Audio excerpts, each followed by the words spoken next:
Welcome back. Now, many on both sides of the aisle have been praising our next guest for his leadership as chair of the National Governors Association, except for you-know-who, who attacked him at yesterday's press conference. Please welcome Republican Governor of Maryland, Larry Hogan, who joins us live from Maryland State House. Welcome, Governor. Glad to see you. So let's get right to this. Good morning. Thank you. You're welcome. You said it's absolutely false that states have the testing capacity they need to reopen safely, but you know who doesn't seem to agree. Here's what he had to say about you yesterday. Hundreds and hundreds of labs are ready, willing, and able. Some of the governors, like, as an example, the governor from Maryland didn't really understand the list. He didn't understand too much about what was going on, so now I think he'll be able to do that. It's pretty simple. The governor of Maryland could have called Mike Pence. He could have saved a lot of money. Look at these different places. That's Maryland right there. So could have saved a lot of money, but that's okay. To go to South Korea for No, I don't think he needed to go to South Korea. I think he needed to get a little knowledge would have been helpful. So we'll get to the deal that you made with South Korea in a minute, but how do you respond to you-know-who saying you didn't know what you were doing when there were all these testing labs that were right there for you to pick from? Well, it's interesting. We had a great call yesterday with the vice president and with the president's own coronavirus task force, where I thanked the vice president and many members of the team for some of the progress that they had made over the past couple of weeks. And, I'm chairing the National Governors Association. And then they went over, to discuss some of the labs that are in each of the states. They provided us with a list of labs. We were very familiar with all of the labs in our state already, but the list they provided us was all federal labs, which I pointed out, and which we hadn't had any access to. But our discussion really was about tests. It wasn't about labs. So the president seemed to be a little confused yesterday in his press conference. I have no idea what set him off. But we had some tremendous success getting tests on our own, which is exactly what the president had asked all the governors to do. He said we needed to be leading and we needed to be stepping up, and the governors needed to go get their own testing. That's what we've done. And we had a very productive call with his entire team yesterday afternoon, which I was leading on behalf of the governors. The president was not on that call, and I was somewhat, taken aback by his sort of biting, attacks on me yesterday. I have no idea what that was about. Well, Governor, just yesterday you announced that you negotiated with South Korean labs to secure 500,000 more tests for your state. The deal took weeks. Even your wife, Yumi, who's born in South Korea and who's just extremely impressive. I want to say I love the work that she does with the human trafficking and domestic violence. She's phenomenal. She was involved in getting those tests. How difficult was it to get these tests, and why, again, would you have to go to those lengths if the president says you already had the testing capacity in your own backyard? Well, again, the number one problem in America from the beginning of this crisis has been the lack of available testing, and that's been a problem. Every single governor in the country has had that, Republicans and Democrats, and the smokescreen yesterday was about labs. That has nothing to do with test kits. But the test kits that nobody had enough of, the president told us to go out and get on our own. Governors have been fighting to get those from every domestic company in America, from the federal government, and from sources around the globe. We were very successful. It took a lot of work over a 22-day straight day and night effort. With my wife was very involved in helping us, but we worked, got the assistance of President Moon in South Korea, the South Korean government, a couple of great South Korean companies, and we negotiated a terrific deal to bring in 500,000 tests. We flew in a special flight, a Korean Air passenger plane, flew into BWI Airport, the first one ever, no passengers, but a really valuable payload that's going to help us save the lives of thousands of people in our state, and we're very pleased to have accomplished that, and we appreciate the cooperation of the federal government and partners, and we look forward to working with them on their labs so that we can utilize all these tests. But it was, I want to thank my wife, I want to thank the Republic of Korea for their cooperation, and a great team effort by folks here in Maryland and our partners across the globe.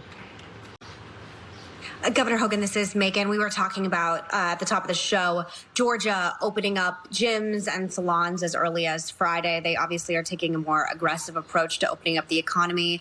There's obviously a lot of people that are very worried about what the potential health ramifications of this could be. You have said that now is the worst possible time to reopen your state.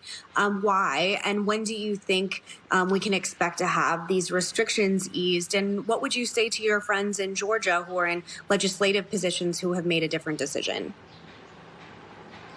Well, so the president's own task force and his report that came out last Thursday evening, his coronavirus suggestions and guidelines for states, says that you need to have declining numbers in your state for over a 14-day period.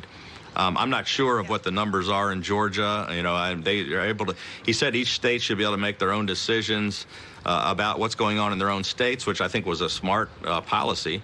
But in our state, unfortunately, the numbers in the Baltimore-Washington corridor, in the Maryland, D.C., and Virginia area, because of some of the early and aggressive actions that we took to flatten and lengthen the curve, our numbers are lower, but we're on the rise. And in the Washington area, we just announced here today in our region 25,000 cases and 1,000 deaths. So we're not able to start opening things up. It's the wrong time, according to all the experts and according to the president's own plan. But I'm just as anxious as anybody to get our economy open when we could do it in a safe way. I'm a lifelong small business person who I feel for the people that are not able to work, and I feel for the small businesses that are suffering. But we want to make sure that we're going to announce later this week a safe road to recovery and reopening. But we can't do it until we see those numbers start to decline, and we're going to do it in a very safe way based on the advice of the best scientists that we have here in our state. Okay, Governor, thank you for being on the show. I appreciate that you're trying to do your best. Let's talk about the fact that last night Trump announced that he's limiting and halting all immigration, halting it actually into this country, even though immigrants account for 18.2% of health workers in this country, and 30.3% of nursing home, housekeeping, and maintenance workers are immigrants. Okay? He tweeted that he wanted to protect the jobs of our great American citizens. Well, do you support that measure? Will it really help? Or is this just one of his distractions that he's very famous for? You know, I didn't really see that tweet, Joy, and I try not to pay any attention to the tweets from the president because apparently he was tweeting about me last night as well, and I didn't get a chance to read any of those either. But I mean, it's not really a policy, and he hasn't, I don't think, rolled out any kind of a proposal. It's just, I think, a distraction from what's really going on. But you know, I know that, he stopped flights in from places like, China and Europe, which made sense because, people coming in with the virus. But I don't really know what the tweet was about last night, frankly. But certainly we just got done talking about, my wife is a first-generation immigrant from South Korea and just helped us through those relationships acquire 500,000 tests from the folks there in South Korea that's going to help save the lives of people in our state. And that's what we're focused on here. And we have some terrific people from all around the world that are working in our hospitals and our healthcare system that are saving people's lives, and we appreciate it. So more with Governor Larry Hogan when we come back. Hey, welcome back. We are here with Governor Larry Hogan. Sonny?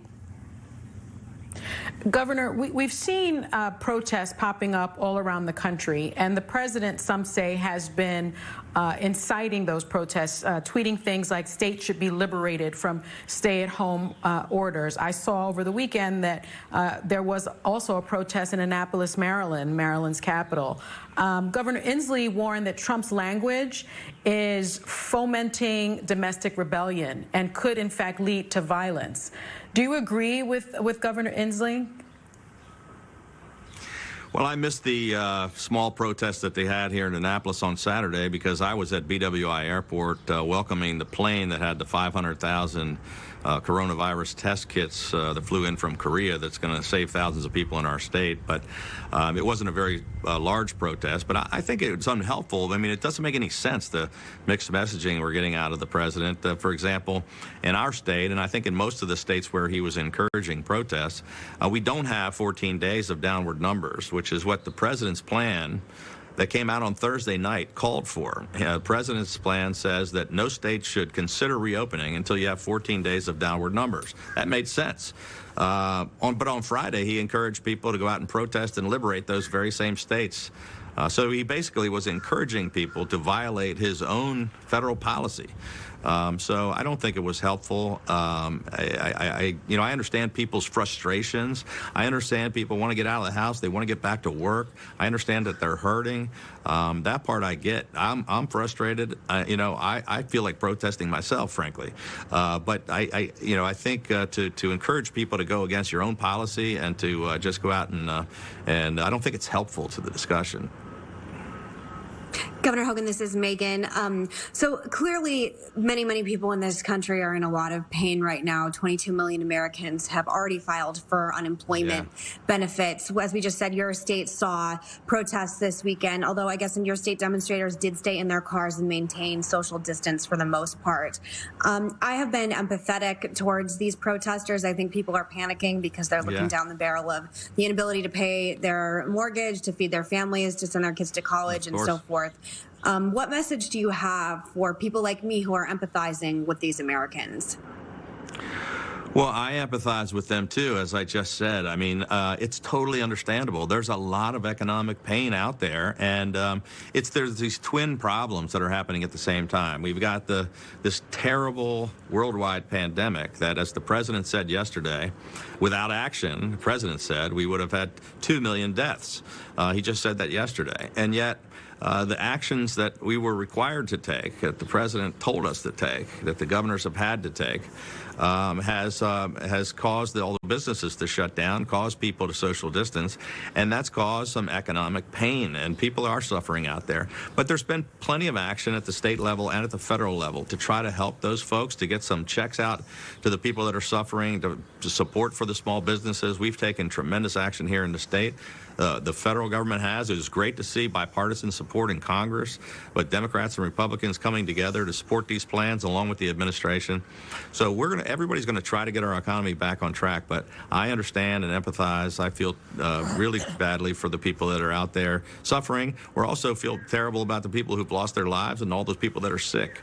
And so we're trying to fix both problems at the same time, and we really just need all of the folks at the federal, state, and local level working together, supporting our healthcare workers and our doctors that are trying to save people, and also supporting those folks that are out there suffering, try to get our economies back on track. We got to do both things at the same time. Yes, sir. Yes, sir. We do empathize with those people, but health comes first. The ramifications of this virus could go well into the fall, they're telling us. What are you going to do to ensure that everyone in your state can vote safely and securely come November? Are you in favor of absentee ballots or mail-in ballots? So in our state, our primary was supposed to be in April, and one of the first early actions I took, I think I've signed 37 executive orders since I declared a state of emergency on the very first day that we had cases. We took some aggressive actions, but one of the things we did was we postponed our April primary until June, and we're pushing for mail-in ballots. So we haven't really we've asked our State Board of Elections to study what happens in the November election. We still have some time to take a look at that, but here for the primary in Maryland, we did push for and support mail-in ballots, which I think is going to be a great test to see how that functions and see how it works. Right.